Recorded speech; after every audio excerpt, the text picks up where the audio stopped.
राधे राधे दोस्तों, जय श्री कृष्णा। कैसे हो आप? आशा करते हैं आप सभी बहुत अच्छे होंगे। तो दोस्तों, आज की इस वीडियो में हम यानी कि फागुन पूर्णिमा कब है, यानी 13 या 14 मार्च को आपकी फागुन पूर्णिमा रहने वाली है। इसका शुभ मुहूर्त क्या रहने वाली है, यानी होलिका दहन कब है, सत्यनारायण भगवान की कथा कब हमें सुनना चाहिए, और दो पूर्णिमा है, एक व्रत पूर्णिमा है और एक आपकी होलिका जो जैसे कि रंग गुलाल खेलते हैं वह पूर्णिमा। दो पूर्णिमा है, स्नान दान की पूर्णिमा और व्रत पूर्णिमा। तो कौन सी तारीख को कौन सी पूर्णिमा रहने वाली है, इसका शुभ मुहूर्त क्या रहने वाला है, आज की इस वीडियो में यही शेयर करने वाले हैं। तो दोस्तों, फागुन पूर्णिमा 2025 की जो फागुन पूर्णिमा का प्रारंभ है, यानी कि 13 मार्च गुरुवार सुबह 10:36 से इसका प्रारंभ हो जाएगा और पूर्णिमा तिथि का जो समापन है, यानी कि 14 मार्च शुक्रवार दोपहर 12:23 तक आपकी जो है फागुन पूर्णिमा रहने वाली है। 13 मार्च 2025 गुरुवार के दिन यानी पूर्णिमा व्रत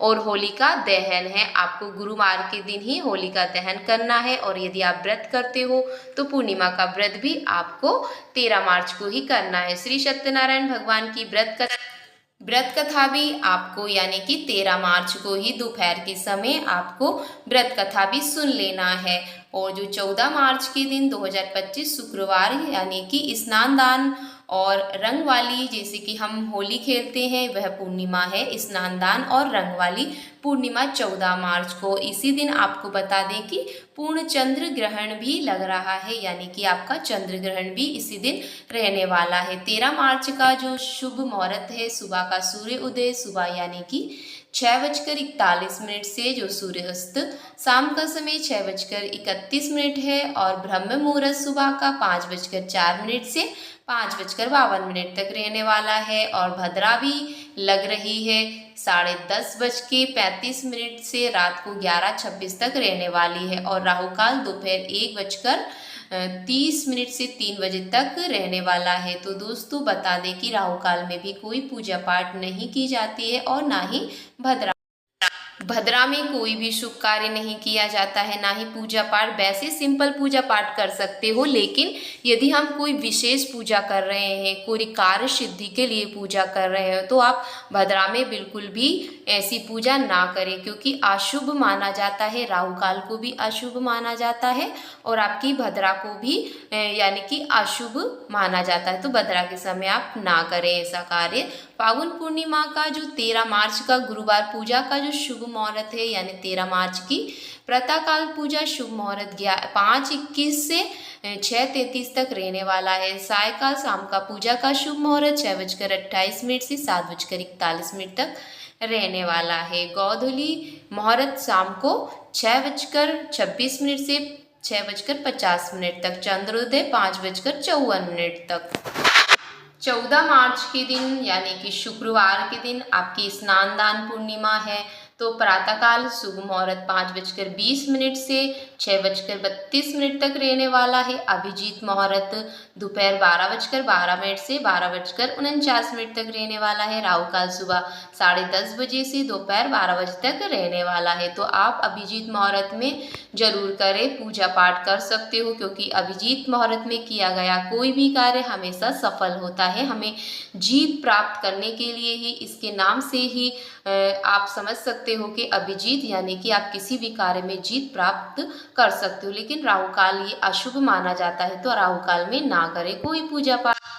होलिका दहन का जो शुभ मुहूर्त है, यानी कि आपको 13 मार्च गुरुवार के दिन ही रात को 11:26 से 12:30 तक आप होलिका दहन कर सकते हो। होलिका क्यों मनाया जाता है होलिका त्यौहार? तो दोस्तों, बता दें कि होलिका दहन इसलिए किया जाता है क्योंकि जो होलिका थी वो प्रहलाद की बुआ थी और बुआ की गोदी में प्रहलाद बैठकर ही उनके पिताजी के कहने पर बैठे थे और आगी में भस्म करने के लिए ही उनको यानी कि होलिका उनकी बुआ की गोदी में बैठाया गया था। लेकिन होलिका उनकी बुआ तो भस्म हो गई, प्रहलाद कुछ भी नहीं हुआ, वह वैसा के वैसा ही रिया। और क्यों हुआ ऐसा? क्योंकि उनके पिताजी चाहते थे, क्योंकि प्रहलाद भगवान श्री हरि विष्णु नारायण जी की पूजा करते थे, उन्हीं का जाप करते थे, और जिनका भी जो जाप करते थे उन सभी को दंड देना चाहते हैं। इसी उपलक्ष्य में यानी कि होली का त्यौहार मनाया जाता है। होलिका की जो राख होती है